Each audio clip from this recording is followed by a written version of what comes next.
Bonjour à tous et à toutes, ici Marine de Get Ready Préparation au voyage. Je suis ravie de vous accueillir une nouvelle fois sur cet audio, sur cet enregistrement des questions-réponses qui ont eu lieu à la suite de la projection du film Seul en Islande dans le cadre de l'événement La Grande Évasion le 29 avril 2020. La Grande Évasion, c'est une collaboration entre Get Ready Préparation au voyage et On the Green Road. C'est un événement hebdomadaire. On vous propose de visionner ensemble un film de voyage, un film qui vous invite à vous évader, et de rencontrer ensuite, en ligne, le réalisateur, le voyageur, le protagoniste du film pour lui poser toutes vos questions. Cette fois-ci, nous sommes partis en Islande. Nous avons accompagné Mathis, alias Tortuga, à pied, du nord au sud, pour traverser l'Islande pendant 15 jours. Mathis avait bien préparé son voyage. Pourtant, il a rencontré quelques challenges et il a tiré de cette expérience de jolis apprentissages, à la fois sur la randonnée en solitaire et également sur les impacts environnementaux au niveau individuel du réchauffement climatique lorsqu'on se soumet finalement aux éléments. Alors on vous invite évidemment à visionner ce film avant d'écouter ces échanges, pour en prendre toute la mesure et toute la dimension. Mais si ce n'est pas le cas, si vous n'avez pas pu voir ce film, vous pouvez le retrouver sur YouTube en accès libre, et puis on vous invite à le regarder après. On vous souhaite une très bonne écoute et un très bon visionnage.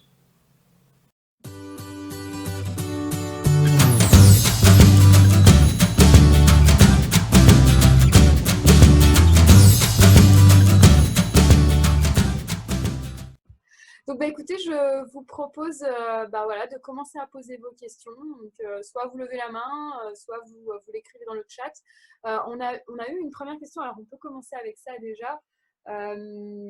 Comment s'est passé le retour en France, Mathis?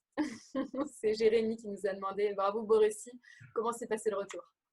Alors déjà, merci. J'espère que le film vous a plu, à toutes et à tous. Un coucou à Ben, qui me suit depuis mes débuts. Et qui... C'est cool. Alors, pour répondre au film, aux questions du film, comment s'est déroulé le retour? Alors, en vrai, à la fin de mon périple, j'avais rencontré, donc vous avez pu le voir dans le film, Julien, qui est un des rares personnes que j'ai croisées durant ma traversée.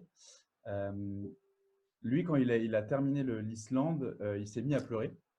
Et je me suis toujours demandé, est-ce qu'à la fin de mon périple, j'allais aussi pleurer? Et j'étais à deux doigts, mais ça ne s'est pas passé. J'étais en fait content d'y être arrivé parce que dès le premier jour, en fait, j'y croyais pas. Et en fait, le retour en France, sur le coup, en fait, le fait de l'avoir réussi, j'étais dans un état serein incroyable. J'étais bien, j'étais vivant. J'avais réussi ce défi où j'ai commencé à douter quand même dès les premiers jours du bienfait de cette aventure. Donc, au début, c'était pas très difficile. Au final, ce retour, j'étais très, très content. Et en fait, c'est plus sur la longue après où j'avais qu'une hâte, c'était de repartir. Et aujourd'hui, encore plus, j'ai envie de retester une aventure comme ça. Mais sur le moment, j'étais très content que ça soit terminé et que je sois rentré et que je sois sain et sauf. Du coup, tu es parti 16 jours, 17 jours à peu près, c'est ça? Un peu plus, c'est ça, parce que du coup, il y a eu la première journée pour aller jusqu'au point de départ d'Islande, à Mývatn. Et ensuite, je suis resté environ 2 ou 3 jours de plus, je crois, pour me reposer un peu en Islande et essayer de visiter un peu le sud. Donc, à peu près, ça devait être entre 16 et 20 jours. Je suis resté. Mais j'ai fait 16 jours de traversée, avec Ok. une journée de repos. Ah, c'est intense quand même, hein, pour le coup. Oui, ouais. Ok, bon super, merci pour cette première réponse, cette première question. Est-ce qu'on a des questions dans la salle là? Est-ce qu'il y a des gens qui ont des questions particulières sur ce voyage? Eh bien écoute, Laure, on t'écoute, c'est parti alors.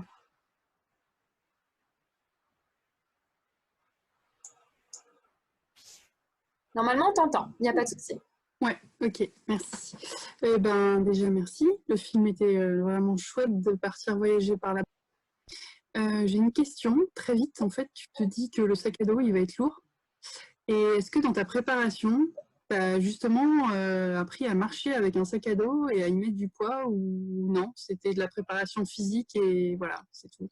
Puisqu'a priori, la tente, tu t'es dit, allez, c'est bon, j'y vais.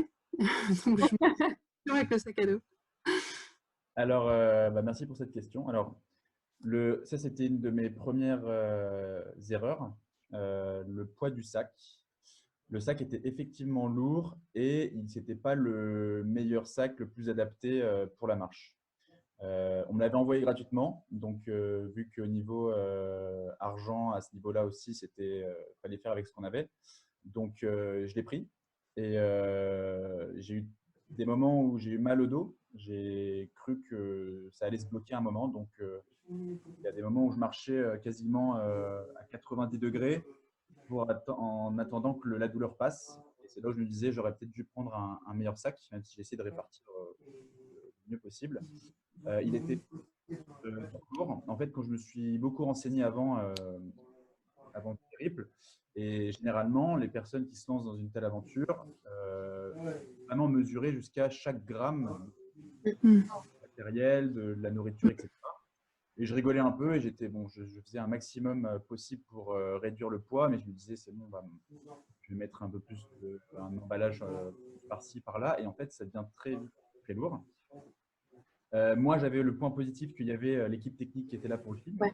Donc, je pouvais un peu me reposer là-dessus. Et aussi, ce que font la plupart des voyageurs en Islande, enfin, les quelques aventuriers qui se lancent dans la traversée de l'Islande, du nord au sud, d'est en ouest, etc., ils déposent le trot dans les refuges qu'ils rencontrent aussi. Comme ça en laisse pour les futures personnes qui viennent dans les refuges. Et pour l'entraînement avant, donc oui, je me suis entraîné. Donc, par exemple, j'allais à Fontainebleau faire la randonnée des 25 bosses, je crois. Et je chargeais mon sac un maximum et j'essayais de marcher avec. Et puis j'étais un peu habitué à marcher avec mon sac. La tortue gare, mon surnom, ça vient pas forcément de là de base. De caméra qui prenait mon temps parce que je voulais tout filmer. Ouais. Et en fait, généralement, le matériel vidéo, ça pèse lourd. Surtout au début, et toujours eu cette fâcheuse habitude de voyager lourd. Donc, en mission là-dessus. Donc, j'arrivais avec. Si j'avais à le refaire, j'enlèverais un maximum de poids. Ça répond à tes questions, Laure, il n'y a pas de souci. Oui, oui, très bien, merci. Et effectivement, la question de l'équipement, c'est toujours intéressant. Et puisque tu en parles aussi, moi j'ai juste une petite question par rapport à ça. Tu dis que le sac t'avait été envoyé, donc j'imagine, on le voit au début aussi, il y a un peu une démarche de recherche de sponsors, de partenaires. Et c'est toujours un peu la question dans quelle mesure, à partir du moment où on t'envoie quelque chose que tu n'as pas forcément pu tester aussi avant, est-ce que c'est vraiment adapté à la pratique? C'est vrai que souvent, quand on monte des projets, on va taper à plein de portes et on ne sait pas toujours avec quoi on va partir au final. C'est ça. Un retour là-dessus peut-être de ton expérience par rapport à du matériel un peu imposé finalement par des sponsors ou ce genre de choses. Ouais. Alors, donc là, la marque était Forclaz. Donc, c'est souvent sur leur matériel qui est plutôt de bonne qualité. On a un petit souci de son, alors je ne sais pas si c'est que à mon niveau ou quoi, mais au niveau de Mathis, je ne sais pas s'il y a au niveau de la bande passante un petit problème. Est-ce qu'on m'entend? Ouais, mais ça lag un peu, alors je ne sais pas si tu as perdu un peu en qualité de connexion. Est-ce que là, ça fonctionne mieux? Tant mieux, je crois qu'il y a un problème avec ma Wi-Fi. Ouais, c'est possible, ouais. Ouais. Éventuellement, on peut couper la vidéo, peut-être pour récupérer plus de bande passante. On peut essayer si tu veux. Normalement, tant mieux. On t'écoute. Ok, c'est mieux? Ça frise un peu, mais écoute, essaye de parler pour voir. Je vais essayer de répondre sans la vidéo pour commencer. Les sponsors. À ce niveau-là, donc, je disais qu'il y avait la marque Forclaz qui avait la gentillesse de m'envoyer du. Alors avec eux, c'était plutôt cool parce que bon, déjà, je voyage pas mal avec leur marque parce que c'est pas très cher et c'est d'assez bonne qualité. Par exemple, les chaussures, c'était des Forclaz aussi qui m'avaient envoyé. Ça m'a très bien tenu la route. aucune ampoule, alors que le Julien que j'avais rencontré. Et j'avais quand même eu l'opportunité de tester le matériel avant. C'est quand même obligatoire avant de se lancer dans un appel comme ça. Donc, j'avais pas mal marché un peu avec avant. Ouais. Par contre, à la fin, les chaussures étaient bonnes à la poubelle, quoi. C'était une triple avec et c'était. Et Alors, on te perd un peu, hein, Mathis, au niveau son. Je sais pas si tu peux voir pour brancher éventuellement en filaire ou voir. Mais juste, ouais, pour le matériel, moi je posais cette question parce que c'est vrai que souvent on accompagne à la préparation de voyage certains voyageurs et notamment un peu dans la recherche de sponsors et de partenariats matos. C'est vrai que c'est souvent des questions qu'on pose justement, voilà, à vraiment analyser les besoins et pas partir avec quelque chose voilà, qu'on n'a pas testé avant en fait. Et les chaussures, c'est un peu normal effectivement qu'elles soient abîmées après 15 jours de marche sur des roches volcaniques, comme ça peut être le cas pour l'Islande. Effectivement, ça peut être compliqué, quoi. c'est ça. Je ne sais pas si on m'entend mieux. Ça a l'air d'être pas trop mal là, ouais. Très bien. Ok. Sinon, c'est parfois, il y a la Wi-Fi qui fait des siennes. Ouais, bah ouais, puis bon, Ok, je suis de un peu retour. surchargé, mais t'es de retour. C'est cool. C'est les aléas du direct, comme diraient certains, j'ai envie de dire. Mais c'est pas grave. Est-ce qu'on a d'autres questions dans la salle du coup? Alors, on a Ben qui a une question. On t'écoute, Ben, c'est parti. C'est tout bon. Alors, Ah, c'est toi, tu ouais, n'entends plus, Ben. on t'entend pas en fait. Non, on t'entend pas. Mais tu es en activé. Donc, ouais, vas-y, tape si tu veux. Il n'y a pas de souci. Tape ta question. Ah, bah, du coup, bah, on a une question de Vincent pendant que Ben va taper la sienne. Il y a Vincent qui demande déjà 27 000 vues sur YouTube. Eh, joli. Comment as-tu communiqué pour avoir autant de visibilité? Alors, est-ce que tu as déjà finalement eu. Est-ce que tu avais déjà une communauté avant ce film-là? Est-ce que ça a mis un gros coup de pouce à justement peut-être ta visibilité sur les réseaux? Je sais pas. Raconte-nous enfin, voilà, d'où ça sort ces 27 000 vues en fait. Alors déjà, j'avais une petite communauté, dont Ben qui est ici, de tortues, comme je les appelle, comme je nous appelle d'ailleurs. Et donc, qui me suivaient déjà pas mal et qui m'ont suivi durant l'Islande. Donc, j'avais posté pas mal de stories avec l'équipe technique. Donc, en fait, c'était un projet aussi qui commençait à dater, dont j'avais beaucoup parlé. J'avais posté quand même pas mal de récits, de photos, etc. J'avais raconté mon histoire plusieurs fois à travers des stories, des petites vidéos, etc. Mais personne n'avait encore vu l'objet de la vidéo. Donc je pense qu'il y avait aussi cette attente de ce film. Et je souhaitais déjà de base le diffuser en fait dans petits comités. Je ne voulais pas le diffuser sur YouTube. Je voulais vraiment qu'il y ait une rencontre avec justement ma communauté, les personnes qui me suivent depuis le début dans ces aventures. Et je voulais privilégier ça plutôt que de le diffuser comme ça sur YouTube, sachant qu'en plus c'était beaucoup de travail. Et je pense qu'il y a un peu ce côté où ce film, on l'attendait depuis longtemps et que je voulais pas forcément diffuser sur YouTube. Je pense que ça a peut-être aussi créé un engouement sur le film. Enfin, je pense, j'espère. Et aussi, bon, bah, j'avais quand même pas mal communiqué aussi sur les réseaux dès que le film était sorti. Et Alex Viseo aussi, qui est un grand influenceur voyage. On avait discuté pas mal par rapport à ce voyage et il m'avait proposé de faire un podcast. Et du coup, on a fait un podcast aussi sur ma traversée d'Islande et je pense que ça a pas mal attiré de nouvelles personnes.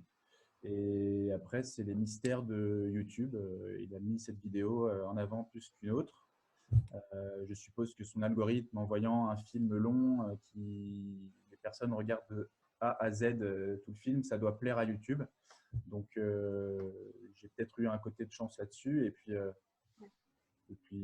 peut-être aussi que Tu as communiqué un peu aussi sur Facebook en ton nom, justement. Enfin, moi, c'est d'ailleurs, j'avais refait, parce que je ne savais plus où est-ce que j'avais vu passer ton film avant de te contacter. Et en fait, effectivement, c'était sur un groupe Facebook de voyageurs, donc, où tu as communiqué en fait en ton nom propre, enfin, pas à Tortuga, justement, vidéo, mais en ton nom propre. Et c'est vrai que c'était le côté personnalisé en fait, de la démarche aussi marche bien, enfin, je pense. Donc, ouais, tu as utilisé une communauté un peu préexistante où tu as fait un peu monter finalement aussi l'engouement au fur et à mesure. Et puis après, bah, une fois le produit fini arrivé, tu as pu en parler aussi sur différentes plateformes. c'est ça. Ok, Et bah, puis, il y a eu beaucoup de nouvelles personnes qui se sont abonnées depuis. Donc, je pense qu'il y en a beaucoup aussi qui ont trouvé la vidéo par hasard, comme tu disais, dans les groupes, parce que j'ai un peu partagé quand même le film, et au final, les gens ont beaucoup partagé la bande-annonce, la vidéo. Donc, oui, j'ai l'impression que les gens, ça leur a plu, ce film, et puis peut-être qu'ils se sont reconnus à travers mon expérience, parce qu'au final, généralement aussi, on voit beaucoup de films de grands aventuriers qui nous semblent peut-être un peu inaccessibles. Et moi, finalement, je suis un gars pas du tout aventurier de base. J'ai un peu le profil lambda, quoi. Donc, peut-être qu'il y a ce côté-là aussi qui a plu.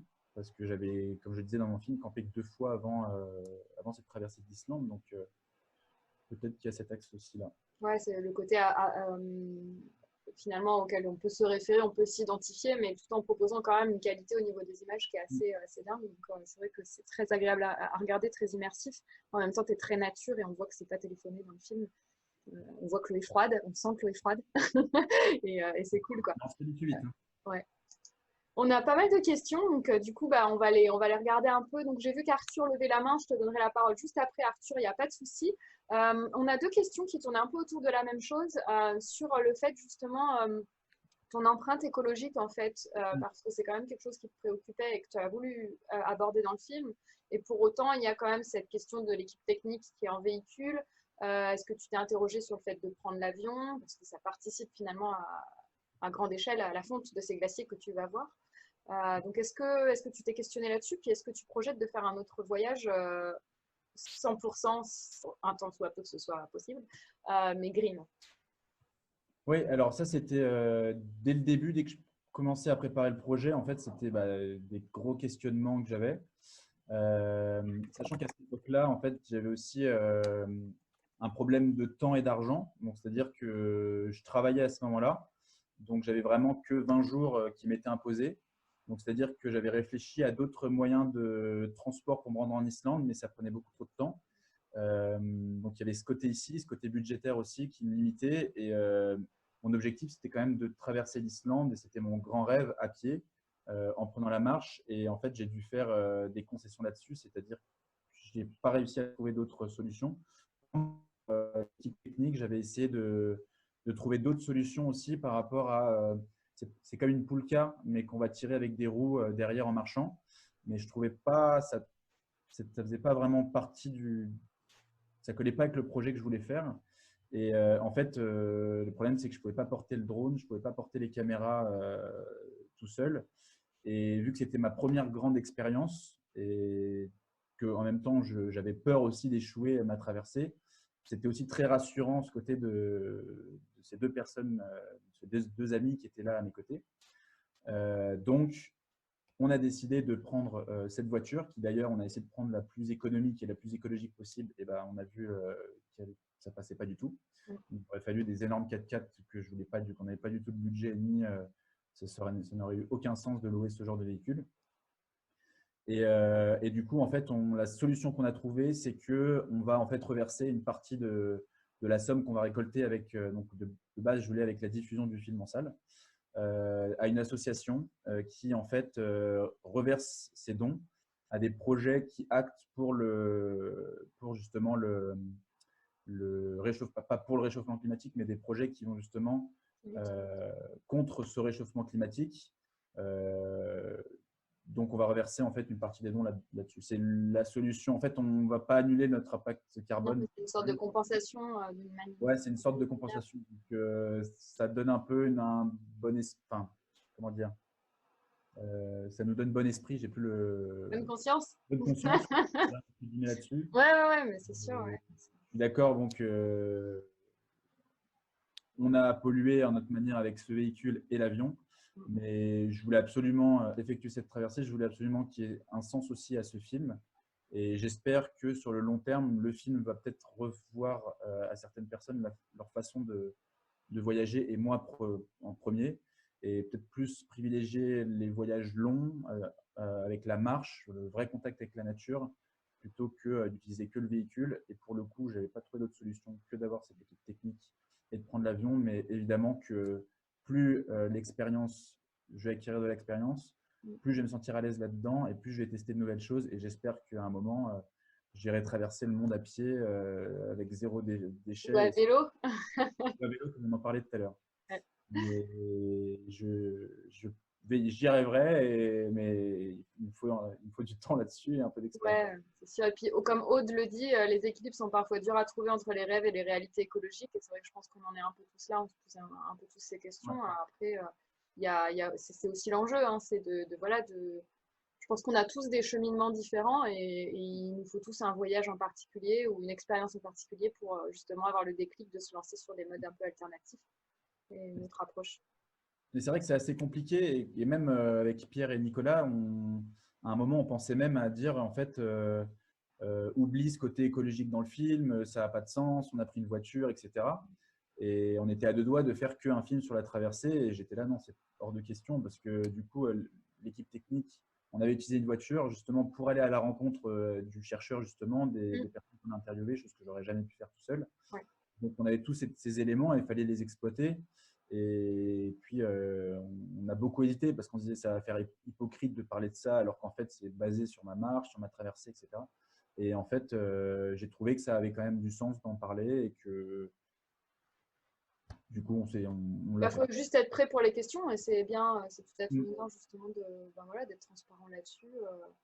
Et c'est jamais parfait, c'est jamais nickel. Il y a toujours des moments où de toute façon quelqu'un pourrait dire quelque chose, mais d'avoir une démarche de pouvoir l'expliquer, c'est déjà intéressant.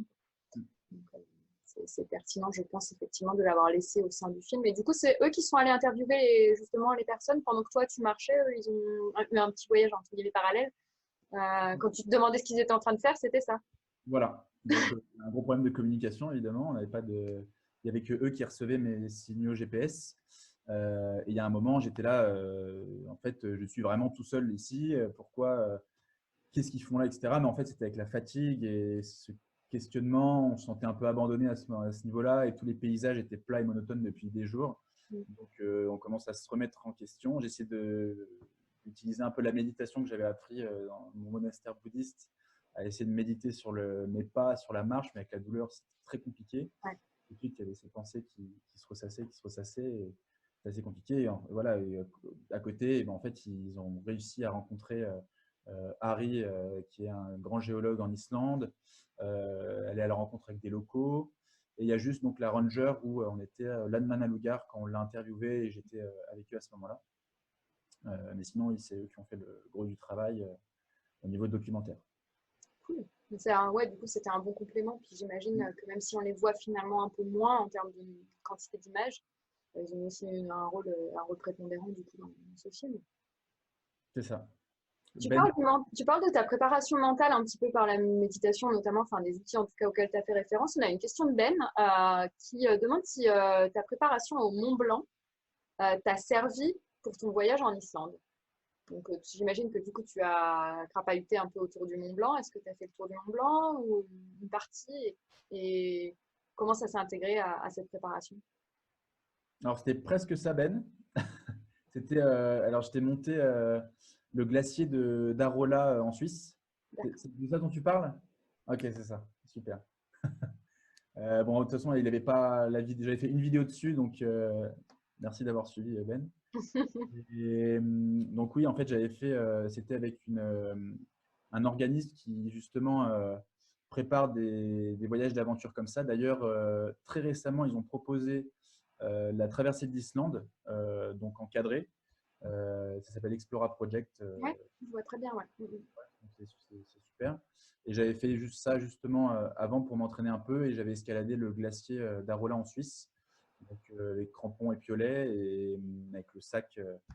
Là, donc j'avais pris mon drone, ma caméra, etc. pour être bien chargé, bien lourd. Et d'ailleurs, j'avais rencontré deux Français qui avaient traversé l'Islande à pied il y a plusieurs années. Et quand ils m'ont vu morfler au glacier d'Arola, parce que c'était assez compliqué, ils m'ont dit je ne sais pas ce qui t'attend en Islande. Avec ce genre de Sympa les mecs. commentaires où je commençais à douter de moi à ce niveau-là. Mais j'y suis arrivé.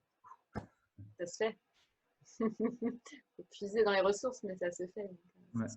Mais ouais, donc tu t'étais déjà un peu mis dans le dur physiquement pour tester un peu tes limites. Alors peut-être sur la glace, et finalement tu t'attendais à en voir plus en Islande, mais finalement c'est pas ça qui a été le plus compliqué. Mais oui, il y avait quand même une petite préparation physique de ce côté-là. C'est important, je pense, hein, effectivement.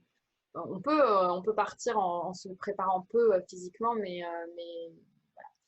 on est moins en confiance et puis on peut se mettre en danger aussi C'est ça. potentiellement, quoi. Oui, Sophie, on t'écoute.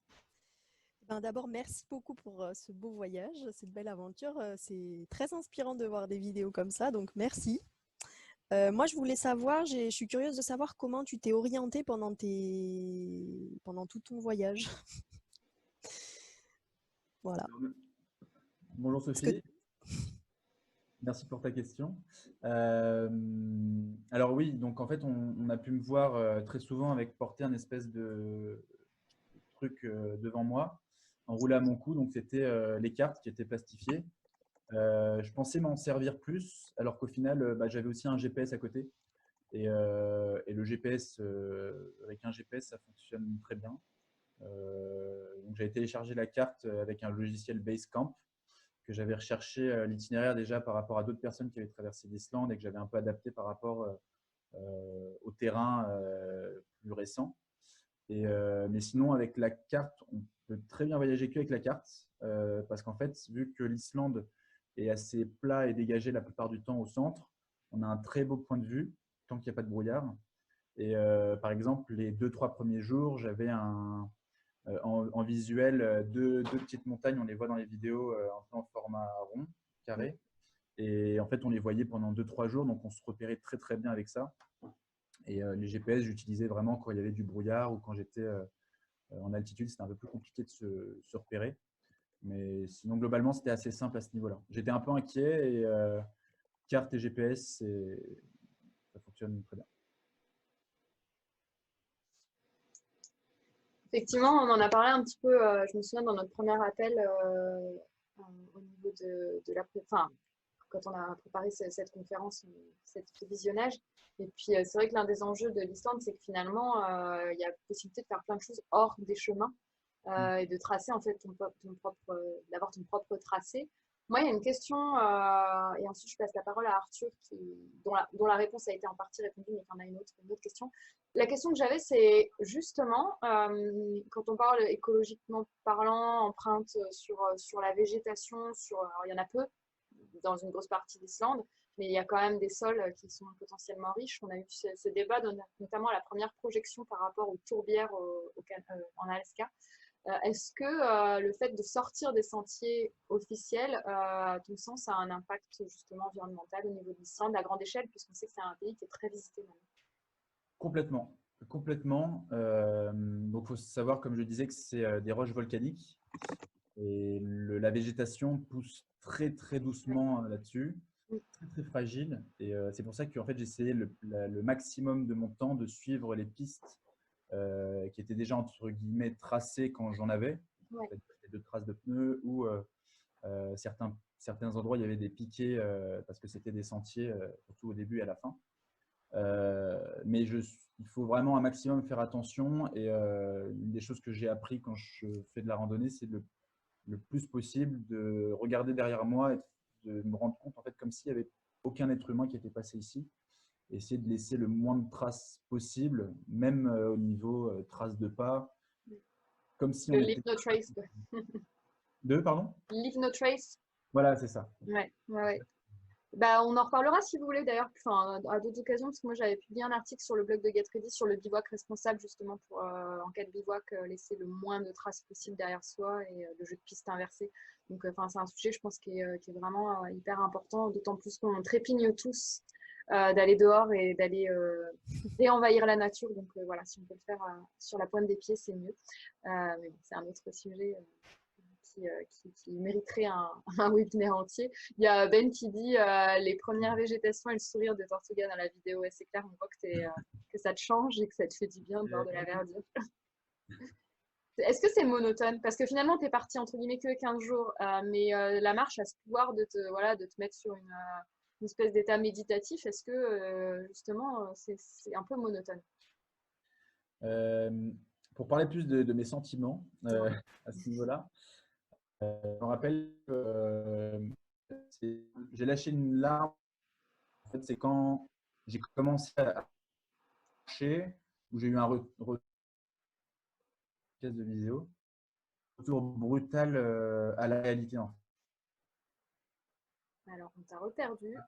On a un bug. Ouais, du coup, je l'ai recoupé la vidéo. La connexion. En fait, c'est quand tu commences à parler de tes émotions, il y a un truc qui bloque. C'est censuré. Est-ce qu'on m'entend bien? Réessaye de parler? Est-ce qu'on m'entend mieux? Ouais, ça a l'air d'aller à peu près là. Okay. Bon, il y a des petites vagues comme ça, désolé. Je me fais censurer quand je parle de mes émotions. En fait, tu n'es jamais rentré, tu es encore là-bas, c'est ça? Voilà, c'est ça. On t'écoute. Donc, du coup, ouais, tu disais au niveau de ce que tu as ressenti. C'est ça, donc une première larme lâchée le premier jour parce qu'il y a eu un retour brutal en fait à la réalité. C'est-à-dire que pendant des mois, je préparais mon voyage. Je me préparais. J'étais un peu ailleurs dans ma tête. Je ne m'attendais pas vraiment au moment où j'y serais au final. Et quand tout était prêt et qu'il n'y avait plus qu'à appuyer sur le bouton démarrer et que je quittais l'équipe et que j'étais parti, en fait, c'est là où je m'en suis pris plein la gueule, entre guillemets. Et en fait, c'était parti. J'étais là, quoi. J'allais traverser l'Islande. C'est ce que je préparais depuis quasiment un an. Ouais. Et puis, au fur et à mesure des journées où je m'étirais mal, où j'avais mal au dos, etc., bon, bah, ce sentiment de bonheur a commencé à faire place à un sentiment un peu plus de douleur. Je ne m'attendais pas un peu, on ne s'y attend jamais un peu à la douleur un peu physique et comme tu disais, un peu à des moments où on allait toujours tout droit et on voyait quasiment, c'était très désertique, on voyait quasiment aucun paysage, aucune montagne, aucun arbre pendant des jours. Et là, effectivement, on commençait en fait on commençait un peu à s'éloigner au niveau de l'esprit, on ne pensait plus trop au moment présent, on réfléchissait à des trucs qui n'étaient pas forcément la marche parce qu'on avait juste qu'à aller tout droit et suivre le GPS. Mécanique, ouais. Un peu mécanique. Il y a des moments où c'était un peu mécanique et c'est là où j'essayais le plus possible de revenir un peu à ce moment présent et de profiter de l'instant, même si c'était compliqué avec les douleurs qu'il y avait.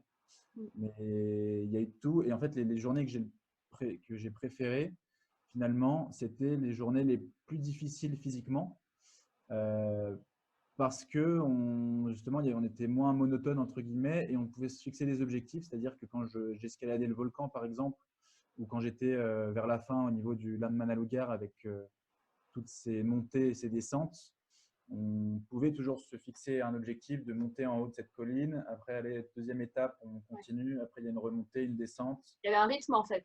Voilà, c'est ça. Ouais. Alors que les journées allaient tout droit dans un espèce de désert gris de sable, c'était le plus compliqué en fait. Ouais, ça demande peut-être mentalement effectivement d'aller puiser encore plus profondément finalement dans ses ressources, quoi. C'est ça. Donc, ok, bah merci pour ce partage, merci pour ça.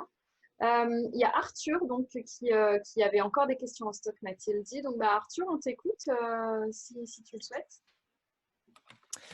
Ouais, bah salut, merci pour ce partage de ce film qui est super chouette effectivement.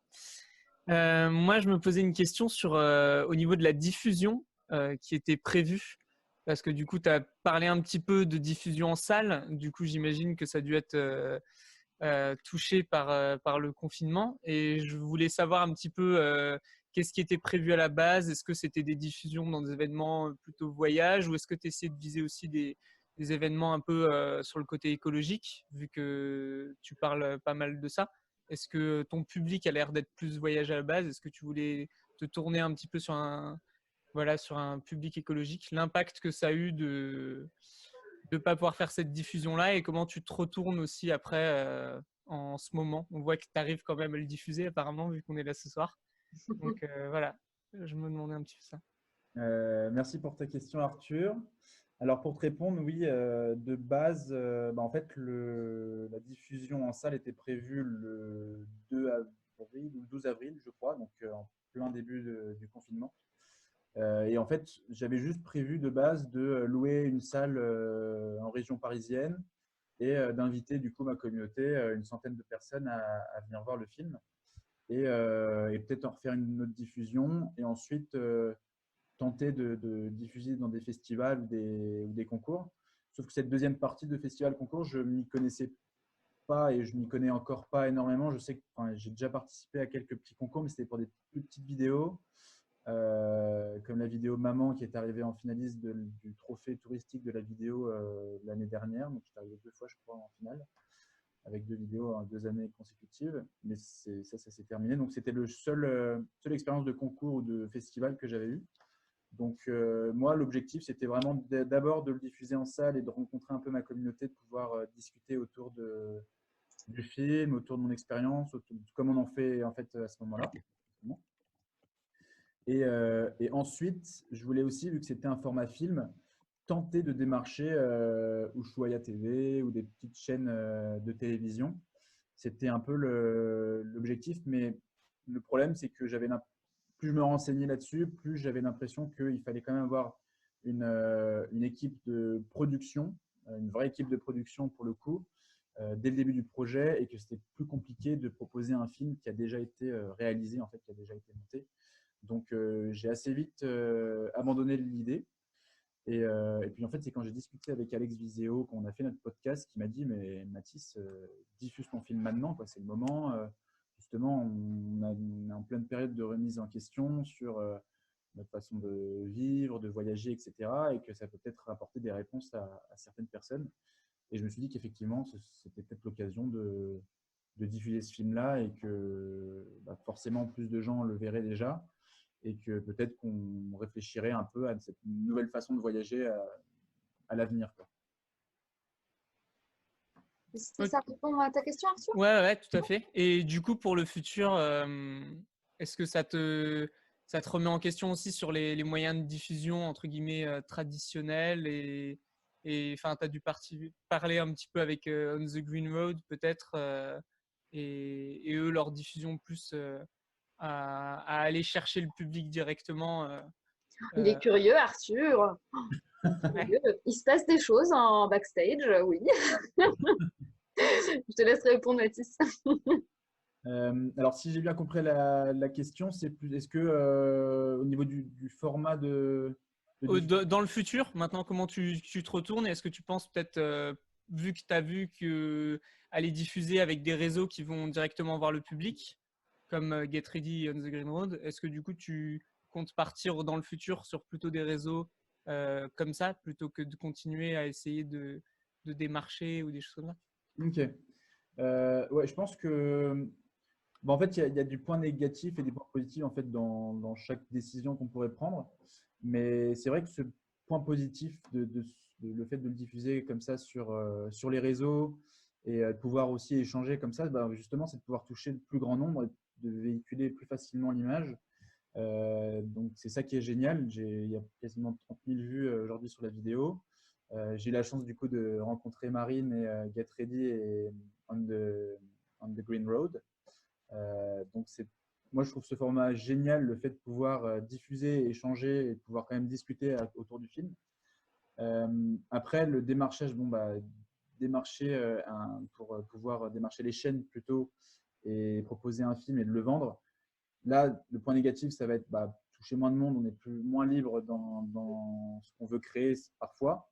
Par contre, après, il y a le côté rémunération, c'est-à-dire que là, le film que j'ai diffusé, il m'a pris énormément de temps de travail, de montage, etc. Et le retour sur investissement est très, très faible. Donc, même si je suis passionné par ça, passionné par le voyage, par la vidéo, par le film, il y a un moment, c'est compliqué de faire ce genre de travail et de ne pas avoir de rémunération derrière. Donc, peut-être que j'essaierai de trouver une autre solution pour avoir un revenu, quoi. On avait justement, je me permets juste parce qu'on avait cette discussion avec un ami à moi qui est en train de monter une boîte de prod et qui veut faire des documentaires vraiment en particulier tournés à aventure justement. Et se pose cette question-là parce qu'en fait, ça dépend de qui tu veux toucher aussi. Si tu vas vers les gens via ce genre d'événement comme on a ce soir, c'est pas que ton public est acquis déjà, mais c'est forcément des gens qui sont sensibilisés en tout cas à la thématique et qui s'y intéressent. Donc finalement, tu enfonces le clou.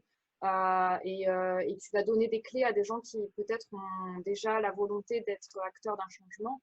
Quand tu vas diffuser sur des canaux plus de masse, entre guillemets, même si les gens qui regardent du coup Ushuaïa TV sont déjà sensibles à ces thématiques, forcément un petit peu, tu as un petit peu moins de ciblage. C'est peut-être une première étape.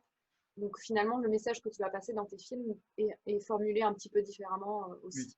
Donc voilà, faut prendre un positionnement. Donc voilà, il n'y a pas de. Je pense qu'il n'y a pas. Enfin, il ne faut pas choisir l'un ou l'autre. On peut faire les deux. On peut être dans la pédagogie dans les deux niveaux. Mais peut-être que le ton des films et des documentaires que tu proposes est légèrement différent en fait en fonction de ce public. c'est ça. Ça peut être un élément de réponse aussi. Et je pense que. Et c'est aussi, moi, c'est pour ça que j'ai vraiment aussi aimé ce film-là et que j'ai souhaité le proposer sur l'événement ce soir. Parce qu'en fait, pour moi, il coche un peu les deux cases. En fait. Il vend du rêve, la bonne dose, parce qu'il en faut. Et en même temps, il pose des vraies questions concrètes aussi. Et du coup, c'est. Voilà, enfin, en tout cas, moi, c'est ce que j'ai ressenti en regardant ce film-là. Oui, mais après, est-ce que vendre les droits de diffusion de son film, ça implique pas aussi de ne plus pouvoir derrière le diffuser comme on veut sur des réseaux justement plus en face à face, pouvoir faire des soirées thématiques, des choses comme ça? Ouais, c'est vrai, effectivement, c'est une bonne question. Si tu vends ton film, si tu vends enfin, je ne connais pas très bien en termes juridiques ce que ça sous-entend, mais je sais qu'ici, il y a des gens qui s'y connaissent mieux, donc peut-être qu'ils pourront nous éclairer. Mais c'est vrai qu'est-ce que tu perds du coup des droits sur la diffusion, toi, et sur ce que tu veux faire dire à ton film aussi, dans quel contexte tu veux le Mm. diffuser.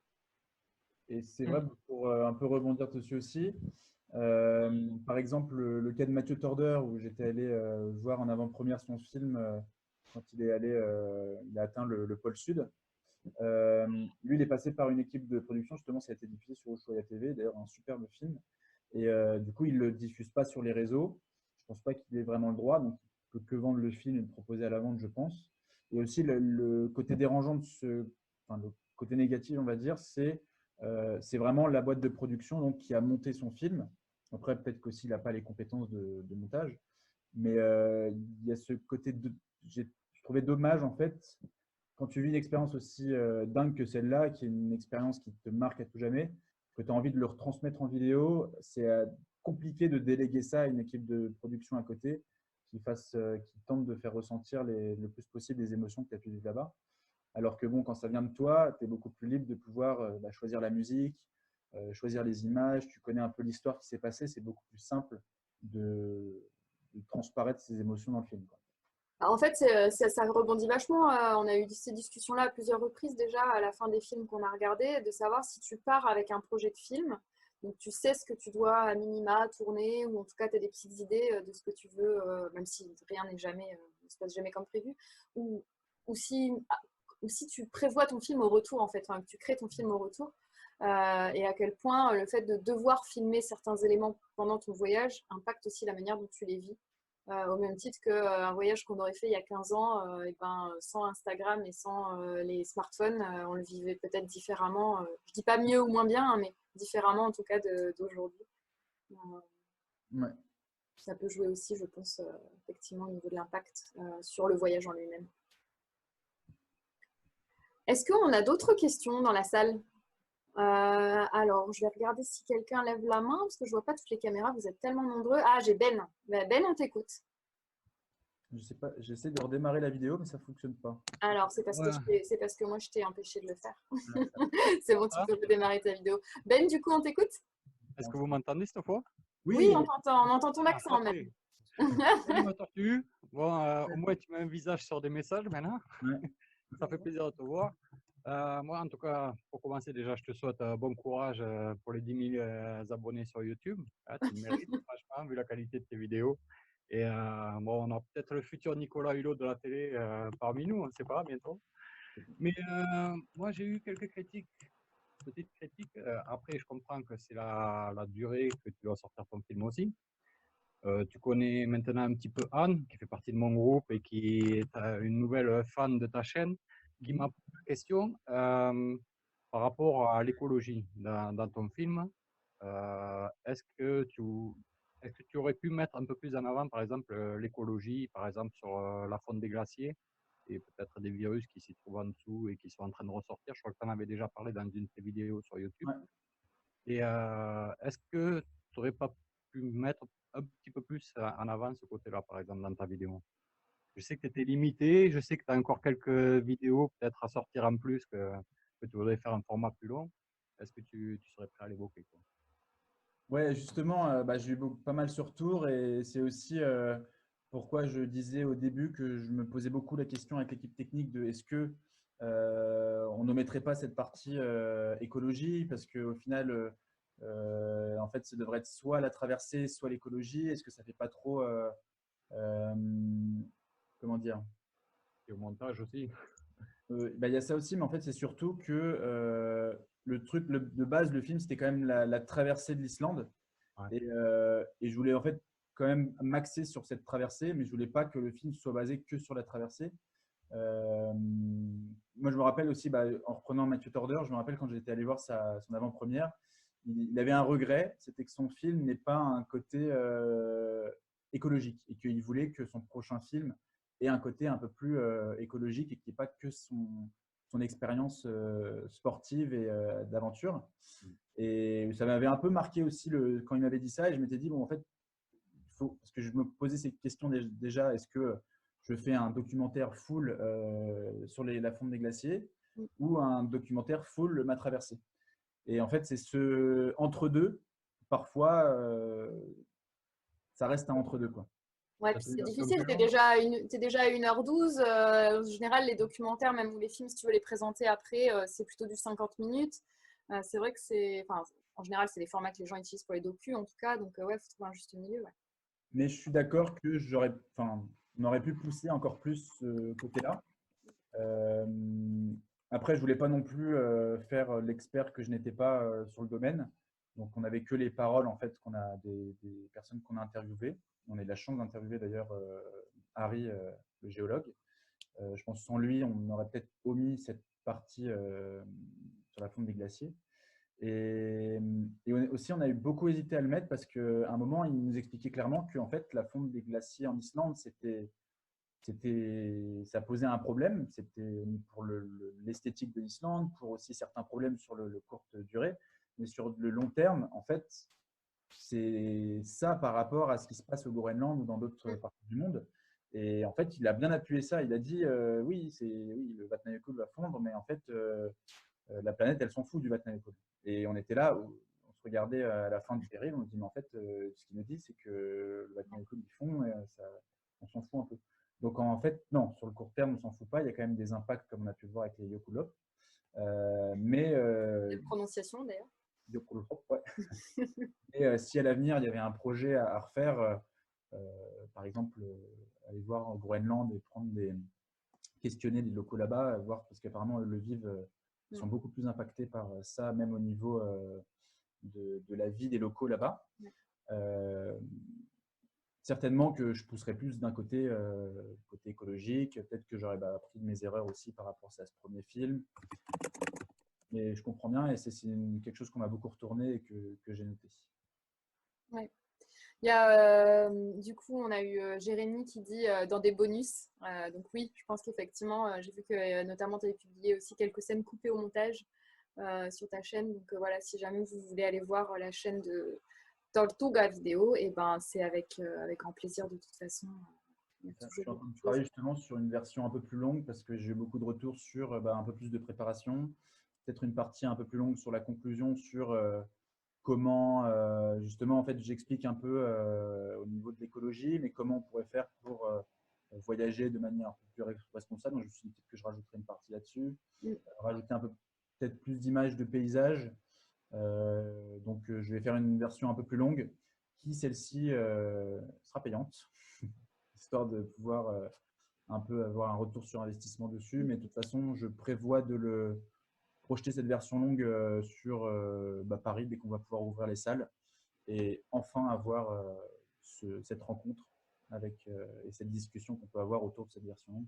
C'est pour ça que je ne vais pas la mettre gratuitement, gratuitement, la mettre sur YouTube comme j'ai fait avec la version courte, parce que j'aimerais vraiment attendre pour vraiment avoir un échange. Et que ce soit intégré à quelque chose de plus global. Ouais, c'est ça. Et peut-être pas que centrer cet événement sur mon film, peut-être plus centrer, j'inviterai d'autres influenceurs ou peut-être d'autres personnes qui s'y connaissent vraiment sur le sujet du réchauffement climatique, des glaciers, etc. Ouais. Donc, ça sera aussi une discussion centrée sur cette question environnementale plus que le film même à traverser. Ouais. Bah, de toute façon, on en reparlera parce que, comme je t'avais dit, moi, je connais quelqu'un qui est en train de préparer une mission au Groenland pour aller faire des prélèvements de glace pour voir justement la présence des plastiques dans les différentes couches de calotte glaciaire. Donc, on aura l'occasion d'en reparler. Donc, mais je pense qu'effectivement, il y a des choses à faire assez intéressantes sur ces sujets-là. Je suis consciente que l'heure passe et encore une fois, on s'emballe. Est-ce qu'il y a encore des questions? Ah bah, Yannick, on t'écoute. Je vois que tu as la main levée, c'est parti. Vous m'entendez? Ouais, nickel. Alors, oui, j'ai une petite question. Il y a un moment, tu te retrouves sans eau pendant 3 jours et tu n'avais pas de filtre à eau parce qu'il y a plein d'eau. On a de la peine pour toi et on se dit, est-ce que tu n'y avais pas pensé ou est-ce qu'il y a une explication? Oui, alors, bon, ça aussi, parfois, pareil, j'ai eu plein de retours et grosse erreur, bah, de toute façon, on n'est jamais prêt à 200% au voyage, donc à ne pas recommettre. Mais déjà, en fait, si j'avais pas pris j'avais pas pris de filtre. J'avais décidé de ne pas en prendre. Mais Laure dit, tu n'avais pas de filtre, mais du saucisson. Effectivement, le sens des priorités. C'est vraiment bête. Je m'étais renseigné en fait sur des gourdes filtrantes de base. Et en fait, quand je m'étais bien renseigné, j'avais vu qu'il y avait de l'eau potable partout en Islande, qu'au pire, on faisait fondre de la neige, tout était potable, etc. Et je savais qu'il y avait cette zone quand même à risque. Et j'avais pris mon camelbag. Sauf que mon camelbag, j'ai laissé à l'équipe quand c'était trop lourd. Et quand on m'a dit 2 jours sans pouvoir trouver de l'eau potable, vu qu'on m'avait déjà dit ça un peu plus tôt dans mon parcours, j'avais réussi à tenir avec seulement 2 litres. Et j'avais regretté le fait d'avoir 3-4 litres de plus du camelbag. Donc j'ai dit, camelbag, je laisse et je pars avec cette bouteille. Dans 2 jours, 2 litres, ça me suffirait. Et en fait, finalement, ça m'a suffi, mais de justesse. Ah, t'es pas mort, quoi. Voilà, c'est ça. C'était pas top. Mais c'était faisable. Mais j'aurais dû prendre limite que le camelbag et pas prendre la bouteille. Et j'aurais dû prendre un filtre en plus. Il m'aurait servi que à ce moment-là, quelques grammes en plus, mais c'est une grosse bêtise de ne pas en avoir pris.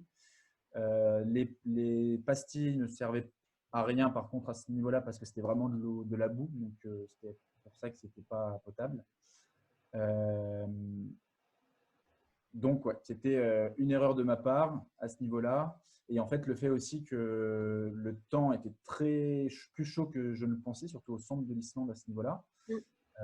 Et qu'avec cette marche dans le sable, c'était beaucoup plus éprouvant, etc. Bah, en fait, il y a eu une accumulation de choses qui ont fait que j'ai perdu rapidement l'eau. Et le fait de savoir en fait, que j'étais sur ce terrain-là, plus beaucoup d'eau, que je mangeais plus de repas lyophilisés, bah, en fait, ça faisait un petit cercle vicieux et je me suis retrouvé donc jusqu'au refuge Kistufell, si je me souviens bien. À un moment, j'avais pendant 3/4 de journée, j'avais déjà terminé toutes mes rations. Et quand je suis arrivé dans ce refuge, heureusement qu'il y avait ces autres aventuriers qui étaient au final dans le même cas que moi. Et qui, même les Espagnols avaient une paille filtrante, mais ils n'avaient pas osé filtrer l'eau parce qu'il y avait plus de réserves déjà sur eux.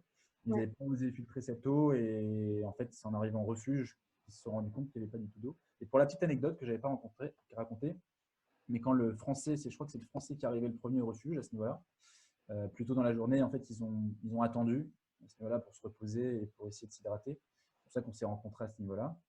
Le Français, quand il est arrivé, il était le premier et il y avait une petite pancarte avec écrit Water Emergency dans le refuge.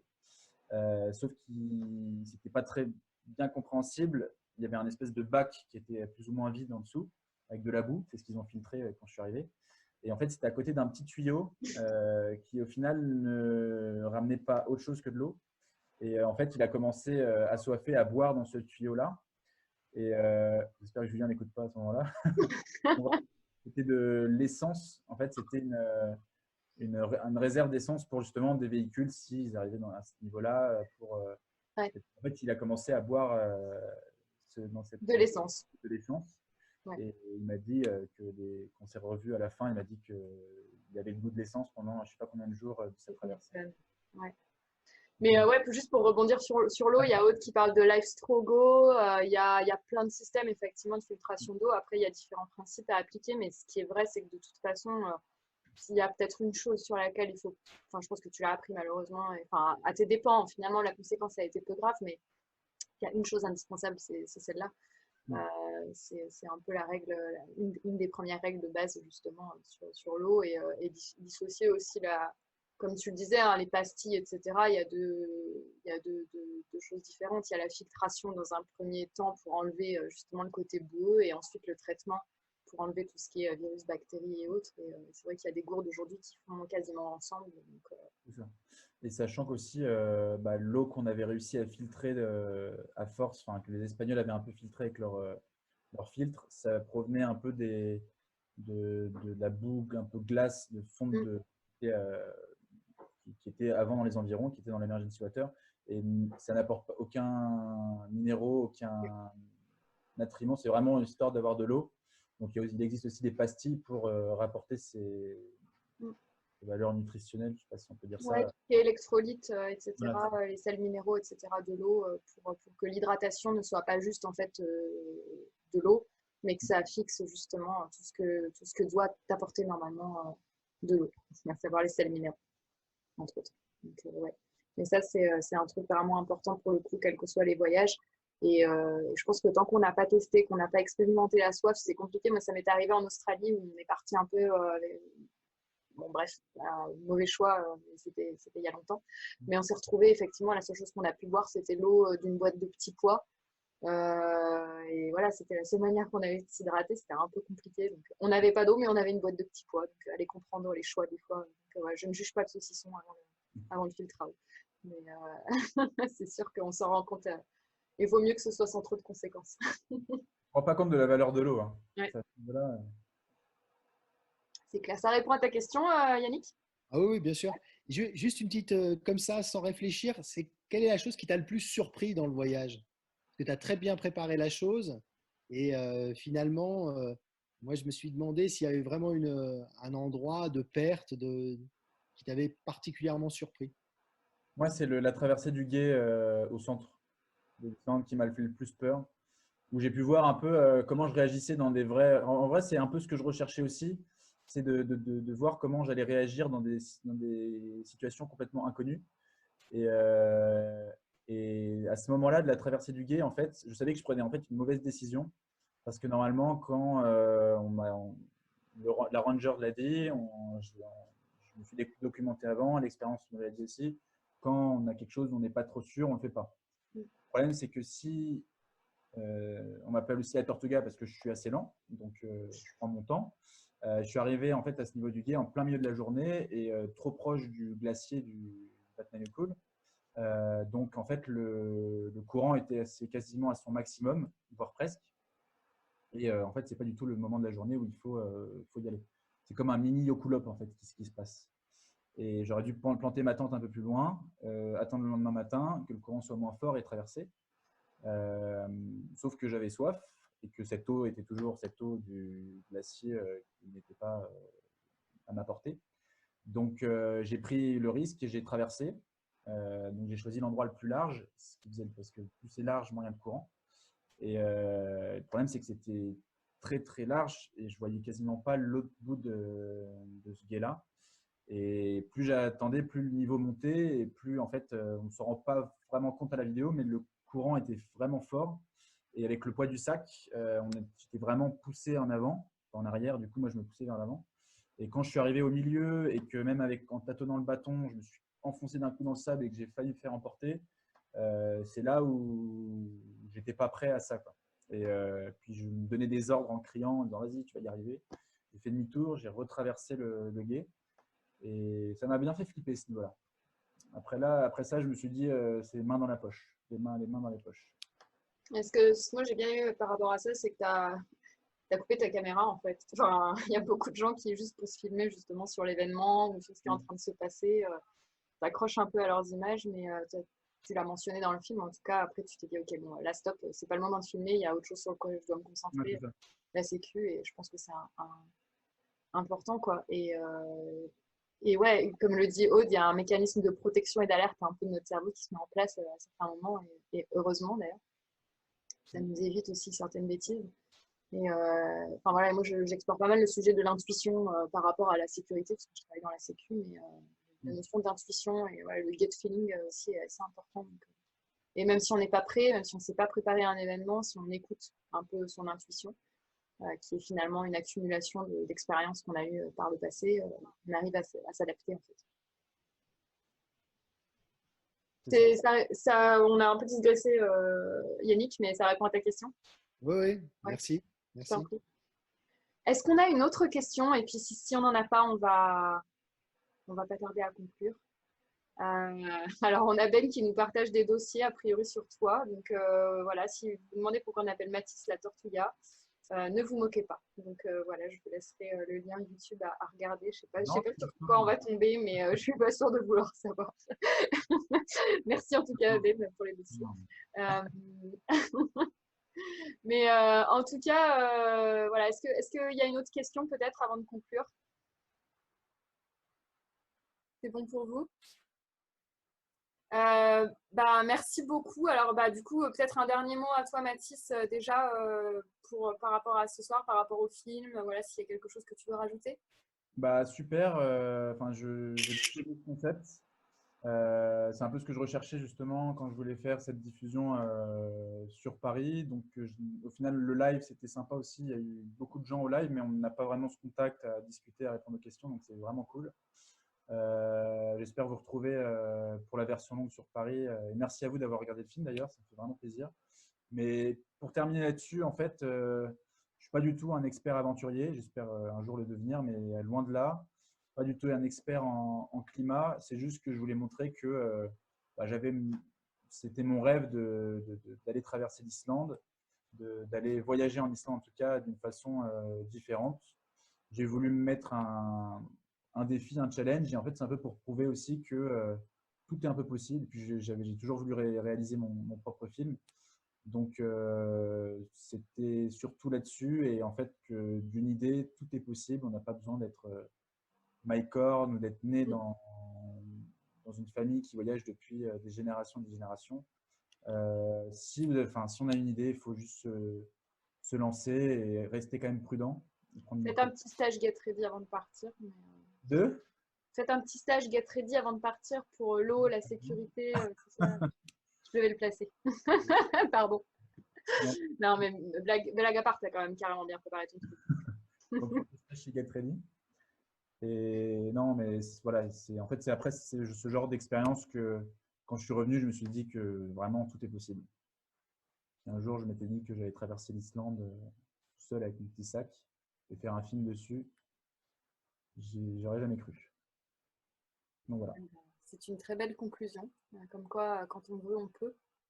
Et tu es revenu avec des magnifiques images. Et puis bon, voilà, je pense qu'on n'est pas tous des artistes au niveau de la production, de l'enregistrement, de la technique. Mais en tout cas, aujourd'hui, il existe des moyens pour faire passer nos émotions. Et on peut tous apprendre, en tout cas, de cette expérience que tu as partagée. Donc, merci beaucoup. Merci. Je pense qu'on a, voilà, enfin, moi, en tout cas, ça m'a fait plaisir de revoir encore ce film. Siméon, je ne sais pas si tu veux dire un dernier mot avant que je fasse la petite conclusion traditionnelle. Non, juste merci à tous d'être venus ce soir et puis merci d'avoir partagé ce film et cette expérience. C'est très chouette. Ouais, merci beaucoup à tous. Et encore une fois, c'était vraiment génial. Enfin, voilà, c'est quelque chose, même si on commence à voir passer des informations sur la fin d'un potentiel confinement, je pense qu'on perpétuera ces projections au fur et à mesure, peut-être sur un rythme différent. Je me permets juste du coup de faire une petite conclusion par rapport à ça. Et après, je reprendrai la phrase d'Aude pour conclure vraiment cette soirée. Mais d'abord, je voulais juste vous dire qu'on a mis en ligne, comme chaque semaine, une cagnotte. En fait, on est parti sur un principe de participation libre. Donc, vous pouvez participer, vous pouvez ne pas participer. C'est vous qui voyez. Tout ce qui sera récolté par la cagnotte sera divisé en trois entre donc On the Green Road, Get Ready et Mathis, Tortuga Vidéo. Et voilà, en fait, on explore ce mode un petit peu de financement sur la base de la valeur que vous estimez par rapport à ce que vous avez vu et par rapport à ce que ça vous a apporté. Donc voilà, c'est un mode alternatif un petit peu de financement. On ne sera pas multimilliardaire, mais ce n'est pas du tout l'objectif. En tout cas, voilà, je vais vous coller dans le chat le lien de la cagnotte sur lequel vous pouvez aller. Demain, dans tous les cas, on partagera sur l'event Facebook tous les liens qui ont été partagés aujourd'hui, y compris le dossier secret que nous a partagé Ben sur Mathis. Puis voilà, puis du coup, j'activerai vos micros pour que vous puissiez tous dire au revoir, évidemment. Mais je vais conclure sur cette jolie phrase de Laure qui dit que rien ne vaut la lenteur pour apprécier ce qui nous entoure. Et je crois que c'est vrai pour le voyage. C'est vrai pour... j'ai dit quoi? J'ai dit de Laure, de Aude, pardon, autant pour moi. Oups, j'ai inversé les deux. Mais je pense que Laure aurait pu le dire aussi. Je me rattrape. Merci Aude pour cette belle phrase, donc voilà, qui est applicable à cette période en ce moment. La lenteur nous fait réaliser certaines choses, et pourvu que ça dure, cet état d'esprit d'apprécier ce qui nous entoure en ralentissant un petit peu. Donc voilà, sur ce, je vous copie-colle tout de suite le lien du coup de la cagnotte, et puis j'active de toute façon les micros. Donc voilà, si vous voulez dire au revoir à haute voix, c'est possible, il n'y a pas de souci. Et puis on se retrouve sur les réseaux de toute façon. Et encore merci à tous. Salut tout le monde. Merci, bonne soirée. Merci beaucoup, bonne soirée. Bonne soirée, au Au revoir. revoir. Salut. Au revoir, salut. À la prochaine. Au revoir, merci Jamal. Salut. Merci, salut. Au revoir tout le monde. Au revoir. Salut. Salut Yannick. Bonne fin de soirée. Au revoir tout le monde. Salut Mathis, bonne soirée. Bye bye. Ciao. Nous espérons que vous avez apprécié cette écoute, et si vous avez des questions, évidemment, n'hésitez pas à nous contacter, Get Ready Préparation en voyage, On the Green Road ou Tortuga Vidéo. Vous pouvez nous retrouver sur les réseaux sociaux, et dans tous les cas, on vous dit à la semaine prochaine pour le film numéro 6 de La Grande Évasion. À très bientôt.